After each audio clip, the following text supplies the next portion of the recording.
महोदय, यह भी विचार किया गया है कि जो व्यक्ति समाज में काम करता है, चाहे आविष्कार का काम करे, चाहे दूसरा कोई काम करे, उसको उस काम में तब तक सफलता नहीं मिल सकती है जब तक कि समाज का सहयोग या समाज ने जो परिश्रम किया है या कुछ आविष्कार किया है उसका उपयोग उसको प्राप्त ना हो, उसका उपयोग वह ना कर सके। इसलिए जब भी कोई व्यक्ति किसी वस्तु का आविष्कार करता है तो आविष्कार करने में न केवल उसका अपना परिश्रम रहता है, लेकिन साथ ही साथ समाज ने जो काम किया है, चाहे विज्ञान के क्षेत्र में या प्रौद्योगिकी के क्षेत्र में या किसी अन्य क्षेत्र में, उस सब से भी वह लाभान्वित होता है। इसलिए जब हम किसी आविष्कार के अधिकार की रक्षा करना चाहते हैं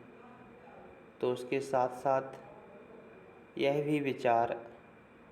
हमारे दिमाग में आता है, जिस व्यक्ति ने समाज की सहायता से आविष्कार किया है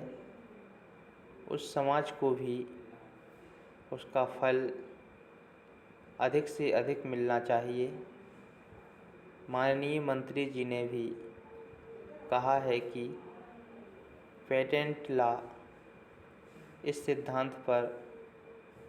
आधारित होना चाहिए। मैं समझता हूँ कि पेटेंट लॉ के पीछे दो सिद्धांत निश्चित हैं। पहला सिद्धांत तो यह है कि जो व्यक्ति परिश्रम करके धन लगाकर, अपना दिमाग लगा कर के किसी वस्तु का आविष्कार करता है, उसकी तथा अपने परिवार के लोगों के अधिकारों की जहाँ रक्षा होनी चाहिए, उसके साथ ही साथ जैसा मैंने अभी कहा है, कोई व्यक्ति समाज में व्यर्थ में काम नहीं करता है, वरन पिछले समाज के लोगों ने जो काम किए होते हैं, चाहे विज्ञान के क्षेत्र में या प्रौद्योगिकी के क्षेत्र में या किसी अन्य क्षेत्र में, और जिनके आधार पर वह कोई आविष्कार करता है, उसको उसका प्रतिफल तो मिले, लेकिन जो परिणाम हो उसका प्रतिफल समाज को भी मिलना चाहिए। मंत्री महोदय ने कहा है कि जो यह सिद्धांत है वह भी इस विधेयक के पीछे स्थापित किया गया है और इस बात का ध्यान रखा गया है कि जहां हम किसी व्यक्ति के आविष्कार के जो अधिकार हैं, चाहे धन के उपार्जन का अधिकार हो या प्रतिष्ठा प्राप्त करने का